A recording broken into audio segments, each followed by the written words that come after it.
Après l'élimination de l'Afrique du Sud, pays hôte de la première Coupe du Monde sur le continent africain, du Cameroun, de l'Algérie et de la Côte d'Ivoire, tout un continent derrière, le Ghana, pour leur souhaiter bonne chance. Pour la musique de l'actu des hits, sur Radio Divani, ce sera Salim Aliamir avec le visa pour tout de suite. Zukin avec Corneille. Radio Divani, de l'actu et des hits. Au cours de votre carrière de globetrotter, c'est le scoop le plus fort auquel vous ayez assisté.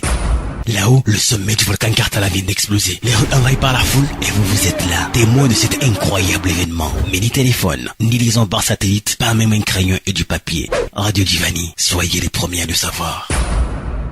Dès la fin du mois de juillet 2010, les travaux de la connexion des Comores au reste du monde par la fibre optique seront terminés et à partir de là, nos auditeurs se trouvant dans l'archipel pourront avoir la joie de naviguer sur le web à vitesse haut débit. Et puis espérons que d'ici là aussi, la Mamoué trouvera une solution à ces coupures et délestages. Sinon, pour la musique sur Radio Divani, de l'actualité avec Salim Aliamir et son titre ravageur, Ada, dont la saison a déjà commencé dans l'archipel.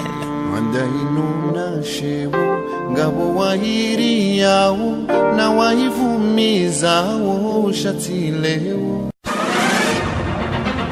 Bienvenue à tous. La rétrospective de l'actu de l'année 2009 dans l'océan Indien. Les événements de Madagascar donnent l'impression de s'enfoncer toujours plus dans une profonde crise politique. Le crash de l'A310 aux Comores en milieu d'année aura également marqué les esprits. La grève générale qui a duré un mois aux Antilles a donné une belle leçon de solidarité à la Réunion qui a tenté d'envoyer le même signal fort au gouvernement français.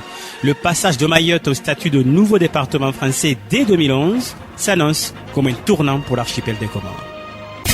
Le 20 janvier 2009, Barack Obama, 47 ans, devient le premier président noir des États-Unis, saluant le triomphe de l'espoir sur la peur à l'heure où les États-Unis sont confrontés à deux guerres et une crise économique majeure. Sa première décision vise la prison de Guantanamo, symbole des excès de la présidence de Bush, qui promet de fermer dès que possible. Dans un discours salué comme historique en Égypte, à l'université du Caire, Barack Obama propose aux musulmans de mettre fin au cycle de méfiance et aux discordes avec l'Amérique et d'en finir avec le conflit israélo-palestinien. Obama décide l'envoi ensuite de 30 000 soldats supplémentaires en Afghanistan qui doit porter en 6 mois le contingent à plus de 100 000 hommes et évoque un début de retrait pour l'été 2011 et lance un avertissement musclé à Hamid Karzai.